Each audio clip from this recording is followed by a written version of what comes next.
So I'll show you what we got going on in the tobacco garden today. It's tobacco and food actually going on. Got kind of a companion planting thing going on with the tobaccos that are also growing with a lot of these winter greens. Because these tomatoes, these fall tomatoes and all these winter greens, they're going to grow through the winter. And that tobacco and the tomatoes will freeze off. Now these tomatoes, they're ones that fall tomatoes. You know, we grow the spring tomatoes here, seed them out at the end of winter, and then once they're up about 4 or 5 inches tall and the freezes are past, we stick them in the ground for summer tomatoes. But then in Texas, can't do anything with them in the summer because it's too hot for them to fruit. So we just grow a crop of the summer tomatoes, rip them out after we've made all the hot sauce and spaghetti sauce and tomato sandwiches, and then I plant a fall crop in the I'll seed those about September and get some fall tomatoes started.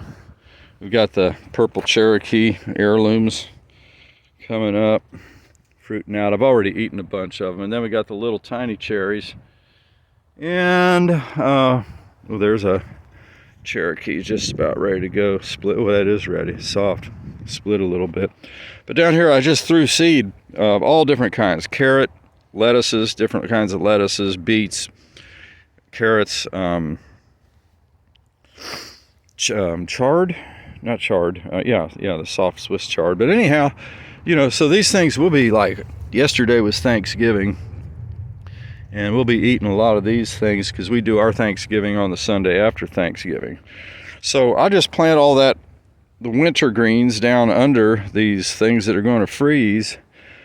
And today I've got some banana water here. Now that was a couple gallons of water, and I blended up 3 bananas, old rotten bananas, getting soft bananas in the blender.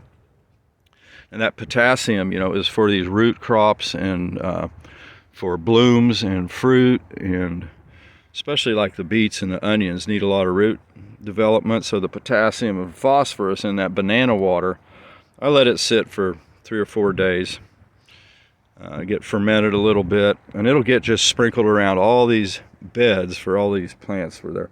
And I added a little bit of this seaweed powder. This is a liquefied, they take the seaweed and they liquefy it and then dehydrate the liquid into this extremely concentrated seaweed powder.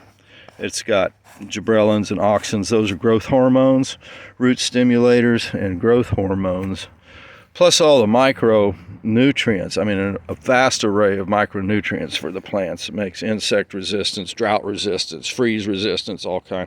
Then I added some of this Dr. Earth Natural Lawn Food, which is really this kind of a goo that they make out of decomposed food. They boil it in potassium hydroxide the same way they do seaweed when they liquefy it.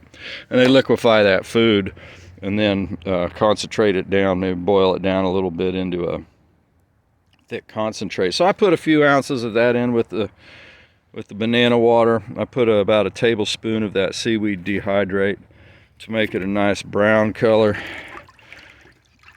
If you have clean water, you put just enough seaweed in there, whatever form you're using, to make it look like dark iced tea. That's just all you need to know about seaweed and how much to put in there. Make it look like dark iced tea. So we'll be sprinkling that water around everything today. Also going to be, I don't know if I'll plant some of these, more of these beet sprouts that I've got grown from seed, because I got them coming up in the beds too from seeds that I just threw in the beds. But I've still got, I don't know, about 50 of these onions to stick in some of these bare areas. I'll just go ahead and fill that in today. And we're doing pretty good over here. This is all planted with onions, more onions, more onions. I mean, we got onions out the wazoo.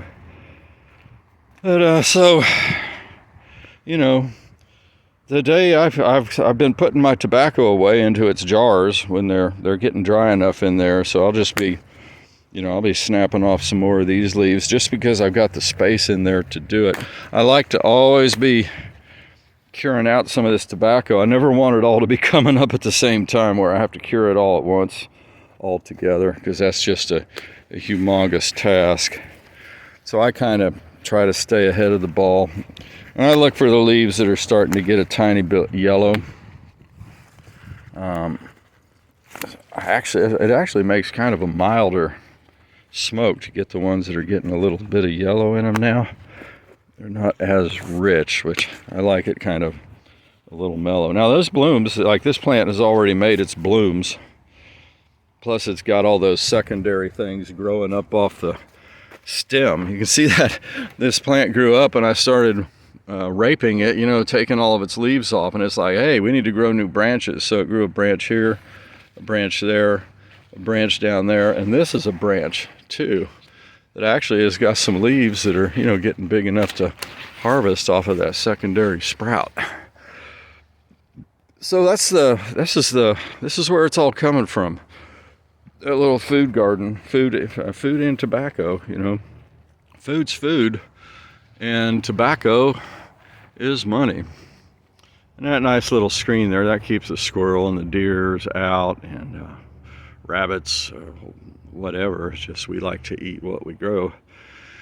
So there's the garden, and we'll be going inside to deal with the tobacco. Always working with that tobacco, because these leaves will be neat and getting ready to go into the boxes, you know, after I get them cured out a bit. So, you know, be sure to check out the other videos here on the channel if you want to see more about dealing with the tobacco harvest, and we'll keep you updated as the food's coming out and the tobacco's coming out, and we'll have a lot of seed too. So I guess you could let me know if you need some seed. I've got millions and millions of them.